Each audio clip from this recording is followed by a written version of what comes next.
Cera golden diamond CPA junction Edavanna.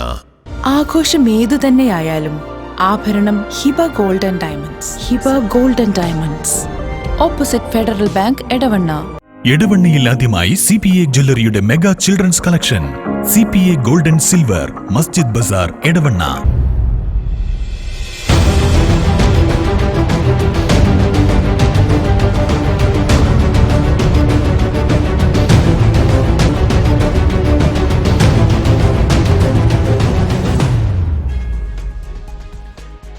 വരാൻ പോകുന്ന നിയമസഭാ പഞ്ചായത്ത് തെരഞ്ഞെടുപ്പിന്റെ സെമി ഫൈനലായി ഈ തെരഞ്ഞെടുപ്പിനെ കാണണമെന്ന് PK ബഷീർ MLA.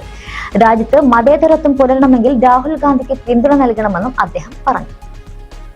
സംസ്ഥാന സർക്കാർ എല്ലാ മേഖലയിലും പരാജയപ്പെട്ടു. അതുകൊണ്ട് തന്നെ സംസ്ഥാന ഭരണത്തിനെതിരെയുള്ള ഒരു വിലയിരുത്തൽ കൂടിയാകും ഈ തെരഞ്ഞെടുപ്പ്. മുഖ്യമന്ത്രിയുടെ നേതൃത്വത്തിൽ നടത്തിയ നവകേരള സദസ്സ് പരാജയമായിരുന്നു.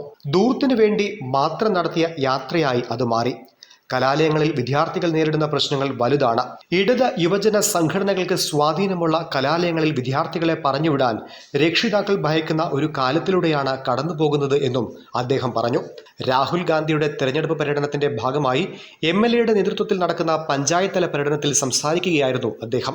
നിങ്ങൾ ഈ തെരഞ്ഞെടുപ്പിനെ കാണേണ്ടത് ഈ പിണറായി സർക്കാർ അതിനെതിരായിട്ടൊരു ജനവിധിയായിട്ട് കാണണം. വരാൻ പോകുന്ന നിയമസഭാ പഞ്ചായത്ത് തെരഞ്ഞെടുപ്പിലേക്കുള്ള ഒരു സെമി ഫൈനലായിട്ട് ഈ തെരഞ്ഞെടുപ്പിനെ കാണണം. എന്തെങ്കിലും കാര്യം നടക്കുന്നുണ്ടോ?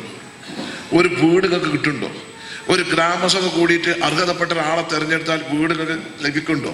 മുൻകാലങ്ങളൊക്കെ നമ്മളൊക്കെ പഞ്ചായത്ത് ഉമ്മൻചാണ്ടി കേരളത്തിൻ്റെ മുഖ്യമന്ത്രി, മുനീർ പഞ്ചായത്ത് വകുപ്പ് മന്ത്രിയായിരുന്ന കാലഘട്ടത്തിൽ ഉണ്ടായ നേട്ടങ്ങൾ പാവപ്പെട്ടവർക്ക് വീടിട്ടുണ്ടോ?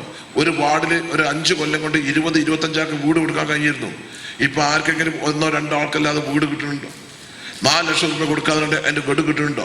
ലൈഫ് എന്ന് പറയുന്ന ഭവന പദ്ധതിയുടെ അപേക്ഷ പിടിച്ച് 2 കൊല്ലം ആ ലിസ്റ്റ് ഫൈൽ ചെയ്യാൻ പോകുന്ന ഒരു ഗവൺമെന്റ്, അവസാനം പണം ഇല്ലാത്തത്, അവസാനം ഒരു ഗഡു തന്നിട്ട് 2ാം ഗഡു ഇല്ല 3ാം ഗഡു ഇല്ലാതെ നിൽക്കുന്ന ഒരു അവസ്ഥ.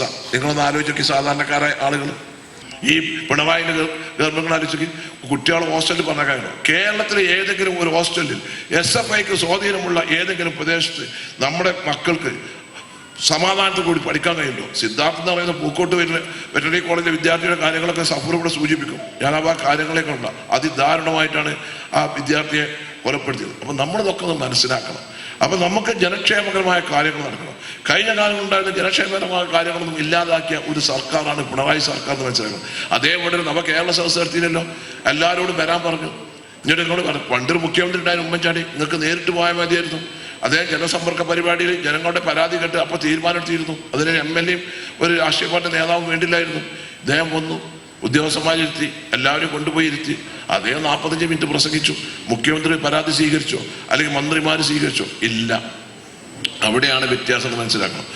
മാവേലി സ്റ്റോറിൽ സാധനങ്ങൾ കിട്ടണം. 13 ഇനങ്ങൾക്ക് സർക്കാർ നിശ്ചയിക്കുന്ന വിലക്ക് സാധനങ്ങളുണ്ടോ? നിങ്ങൾ പോയ സാധനങ്ങളുണ്ടോ? നിങ്ങൾ ഒന്ന് ആലോചിക്കുക. നമ്മൾ ആളുകൾക്ക് തൊഴിൽ ലഭിക്കുന്നുണ്ടോ? ആകെ തൊഴിലുറപ്പ് പദ്ധതിയിലെ ഒരു പദ്ധതി അല്ലാതെ വേറെ ഏതെങ്കിലും ഒരു സ്കീം നടക്കുന്നുണ്ടോ? കോൺഗ്രസ് രാഹുൽ ഗാന്ധി ഇന്ത്യയുടെ പ്രധാനമന്ത്രിയാവുകയും ഇന്ത്യ മുന്നണി കേന്ദ്രത്തിൽ അധികാരത്തിൽ വന്നാൽ നിങ്ങളുടെ അക്കൗണ്ടിലാണ് മാസം 8500 രൂപ, 1 ലക്ഷം രൂപയാണ് കോൺഗ്രസിന്റെ പ്രകടന പത്രികയിൽ നിങ്ങളോട് വാഗ്ദത്തം ചെയ്തിട്ടുള്ളത്. നിങ്ങൾ മനസ്സിലാക്കണം. 1 ലക്ഷം രൂപ, 8500 രൂപ മാസം സ്ത്രീകളുടെ അക്കൗണ്ടിലാണ്. 50% കേന്ദ്രത്തിൽ ഇന്ത്യ മുന്നണി ഈ പ്രാവശ്യങ്ങൾ അധികാരത്തിൽ വരുമെന്ന് വിചാരിച്ചിട്ടുണ്ട്. അധികാരത്തിൽ വരും. മോദി 400, 350, 370 സീറ്റുണ്ടോ? തോൽക്കുന്ന വിചാരിച്ചിട്ട് പറയാം. ഒന്നും പറയാനില്ലാത്തതുകൊണ്ട് അദ്ദേഹത്തെ എപ്പോഴും നിരന്തരമായി വേട്ടയാണ്. അദ്ദേഹത്തിന്റെ ഏതെങ്കിലും ഒരു പ്രസംഗത്തിൽ എടുത്തിട്ട് ഒരു ഗുജറാത്തിലെ കോടതിയിൽ കേസ് കൊടുക്കുക. അവിടുത്തെ നിത്യന്യായ വ്യവസ്ഥയെ സ്വാധീനിച്ചിട്ട് അദ്ദേഹത്തിന് 2 കൊല്ലത്തെ തടവ് കൊടുക്കുക. 2 കൊല്ലത്തെ തടവ് ശിക്ഷ വിധിച്ചാൽ ഓട്ടോമാറ്റിക്കായിട്ട് ആ ജനപ്രതിനിധിയുടെ സ്ഥാനം നഷ്ടപ്പെടും. എന്നിട്ട് അദ്ദേഹത്തിന് പാർലമെന്റിലേക്ക് വരാതിരിക്കാൻ, അവിടെ ശ്രദ്ധിക്കാതിരിക്കാൻ അദ്ദേഹത്തെ വളരെ അങ്ങോട്ട് മാറ്റി നിർത്തപ്പെടുന്ന ഒരവസ്ഥ. ഇന്ന് ഇന്ത്യയിൽ നരേന്ദ്രമോദിക്കെതിരായി, ഫാസിസ്റ്റ് ശക്തികൾക്കെതിരായി, മതേതരത്വത്തിന് വേണ്ടി, എല്ലാവരുമായി സൗഹൃദം ഉണ്ടാകുന്നതിന് വേണ്ടി, എല്ലാവരെയുമായി ചേർത്ത് പിടിക്കുന്ന ഒരു നേതാവ് ഉണ്ടാകുമെങ്കിൽ നമ്മുടെ പ്രിയപ്പെട്ട സ്ഥാനാർത്ഥി ശ്രീ രാഹുൽ ഗാന്ധിയാണ്. നമ്മളെല്ലാവരും മനസ്സിലാക്കണം. നിങ്ങളൊന്ന് ആലോചിച്ച് നോക്കി. ആർക്ക് വേണ്ടിയാണ് അദ്ദേഹം ശ്രദ്ധിക്കുന്നത്? ഇന്ത്യ വിലക്ക് ബ്രിട്ടീഷുകാരും ഇന്ത്യ ഭരിച്ചപ്പോൾ ഇന്ത്യ വിലക്ക് വേണമെന്ന് ചോദിച്ച മുത്തച്ഛനാണ് അദ്ദേഹം പണ്ഡിറ്റ് ജവഹർലാൽ നെഹ്റുവിന്റെ അച്ഛൻ മോത്തിലാൽ നെഹ്റു. ആ മോത്തിലാൽ നെഹ്റുവിന്റെ മകനാണ് പണ്ഡിറ്റ് ജവഹർലാൽ നെഹ്റു. പണ്ഡിറ്റ് ജവഹർലാൽ നെഹ്റുവിന്റെ മകളാണ് ഇന്ദിരാഗാന്ധി. ഇന്ദിരാഗാന്ധിന്റെ മകനാണ് രാജീവ് ഗാന്ധി. ആ രാജീവ് ഗാന്ധിന്റെ മകനാണ് ശ്രീ രാഹുൽ ഗാന്ധി എന്നുള്ളത് കൂടി മനസ്സിലാക്കണം. നമ്മുടെ അഭിമാനകരമായ നിലനിൽപ്പിന് വേണ്ടി, നമ്മുടെ അസ്തിത്വത്തിന് വേണ്ടി, നമുക്ക് സ്വാതന്ത്ര്യത്തോടു കൂടി ഈ രാജ്യത്ത് ജീവിക്കാൻ വേണ്ടി, ഭരണഘടന പ്രഭാവനം ചെയ്യുന്ന എല്ലാ അവകാശങ്ങളും നമുക്ക് ലഭിക്കാൻ വേണ്ടി, അത് നിലനിർത്താൻ വേണ്ടി കഴിഞ്ഞ കാലങ്ങളിൽ കോൺഗ്രസ് കൊണ്ടുവന്ന ആ നേട്ടങ്ങൾ നിലനിർത്താൻ വേണ്ടിയിട്ടാണ്. ഇന്ന് ഞമ്മക്കാർക്കും ധൈര്യത്തിലൊരിക്കലും പോകാൻ കഴിയുന്നു.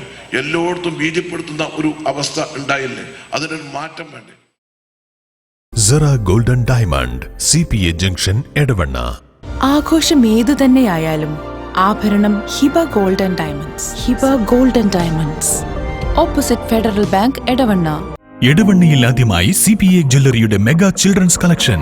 CPA golden silver, Masjid Bazar, Edavanna.